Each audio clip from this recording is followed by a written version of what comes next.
Did I get enough outdoor cleaner to kill all that stuff?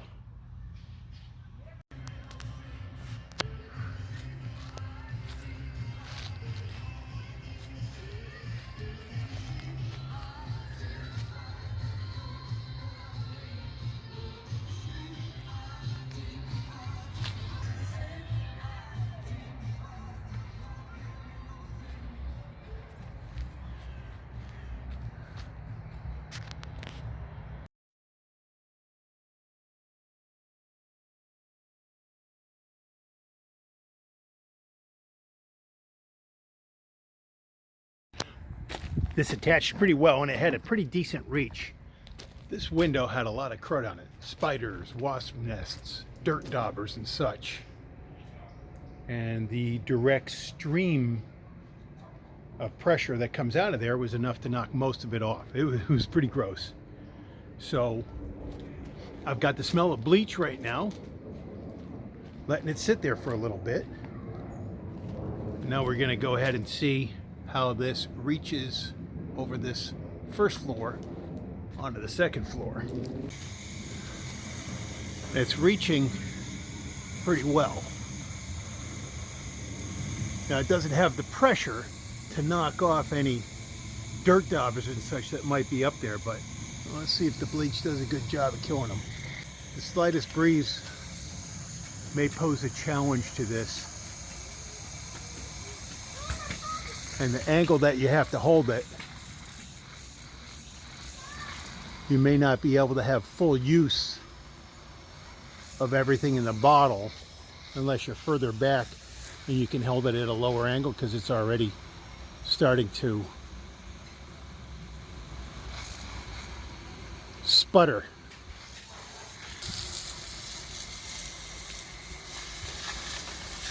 There's a dirt dauber's nest getting wiped out.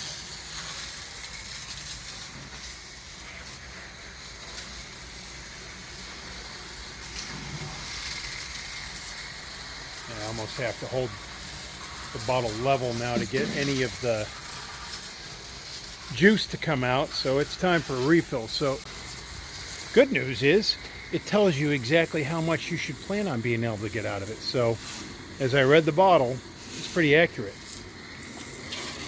This might be good for about 200 feet per gallon, 200 square feet per gallon, if you got an exceptional amount of crud on your home. The back label of the refill jug, which sells for a little less than the sprayer jug, lets you know that you can plan on about 200 square feet, which is not that much, or up to 400 square feet if you're doing a light coating. But if you've got to reach the second story, you got to hold that at an angle. You're going to need a full one, and you're going to need several of those refill jugs.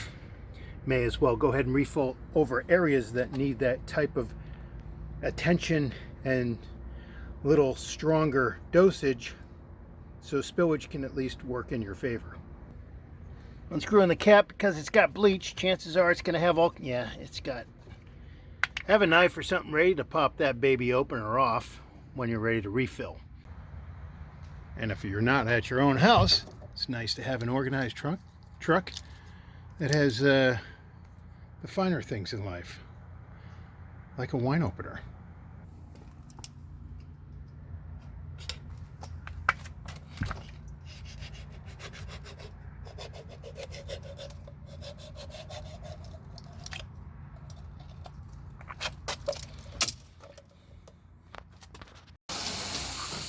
Just finishing up the door area right now, but while I have pretty much a full container, I should hit the higher spots. So you want to plan this out correctly. Start with the high spots, work your way down.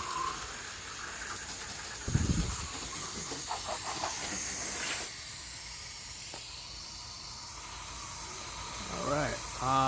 No wind right now, and I am hitting the drip guard, where most people would have a gutter, but I'm hitting that area pretty well, and I've got product coming out. So we use this it would benefit you most.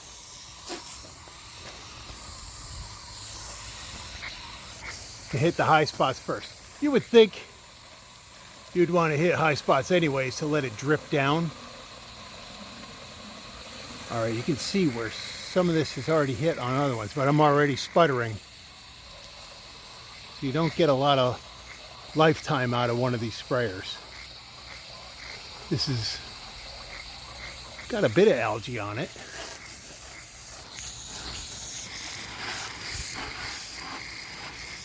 If you hit it more frequently or don't wait too long to get it cleaned up,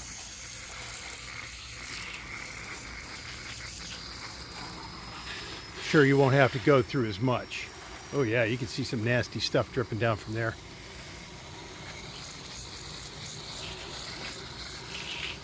Look at that color water.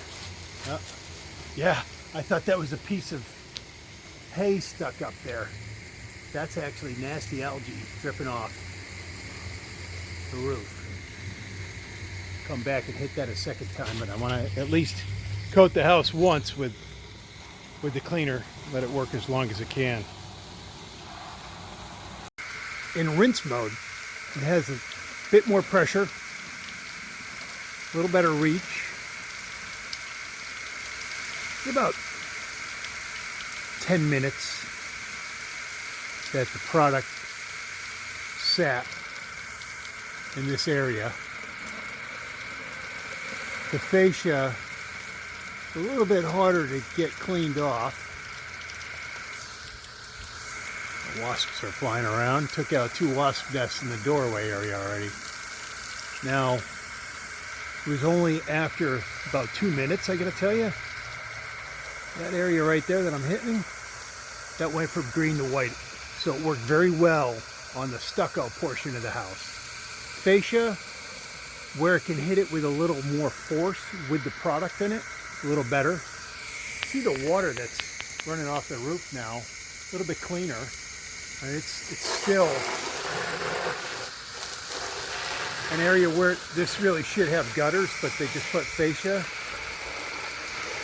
You know, that roof, the algae on the roof's going to constantly run and probably have more marks. So if your roof is really gross, you got to clean that first. Otherwise, it's going to drip down and put all your efforts to waste cleaning the fascia, because I'm sure later on, maybe tomorrow, that fascia's going to look pretty nasty. Hit it one more time before we leave here.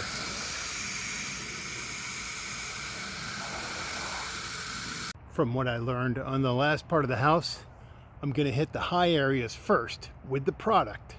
Let that sit.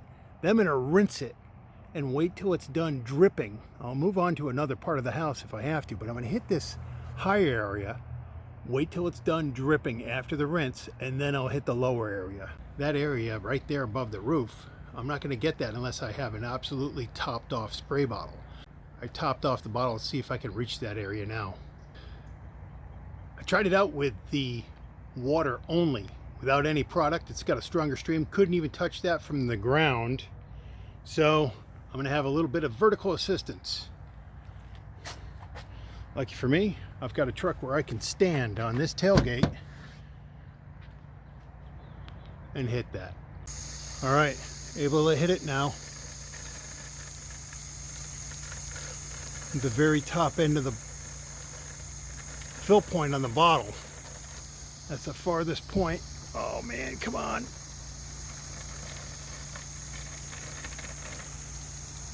Oh man, oh come on. Yeah, you don't have very good water pressure. Of course, I can't pull right up to the house, or else I'm going to suffer the consequences of bleach getting on it. Well, you can see that my fill area is getting cleaner. Now that's overfill. So poured a little bit in there, a little bit too much. When I stuck the nozzle in there, squirted over. I swear I have better aim at the toilet than this. I'm going to try to wrap this up while it's still a little bit light out. This area has been hit hard with product. You can see that it's still pretty gross. The upper portion of the roof, the fascia, that was pretty difficult to get some of those harder spots off. As you can see, maybe some of it will work overnight. Stucco area came out pretty well. Backing up a little bit from the house, you really got to make sure that you get good coverage of the product on the house, or else you get streaks. So starting at the top, you'll see the streaks starting to form. So you really have to spray every bit of the house, or else you get streaks and it looks horrible. You see the bottom area is better, but not completely cleaned out. And I had a more direct stream, higher pressure, a more concentrated product hitting this area, and still wasn't able to get it all off. You can see the difference on some of these items. Even here, it was right on top of that. It's not taking it all off. Can you do the whole house with this? Yes, absolutely. And I do believe it'll make your house look a lot better. But when it gets down to the nuts and bolts of things, how much product would it take? At 1 gallon per 200 square feet, you're gonna go through a lot of gallons to do a house like this. So I'm gonna hit the pool deck next. With a ladder, plenty of product, you can definitely make your house look a lot better. A ladder would have helped get that area better. I was doing it from the top of my truck. So a ladder, and at least I'd say 20 gallons of refill for a house this size. 10 bucks a gallon. Now you start saying, hey, how much does it cost to hire a professional to come in and do it?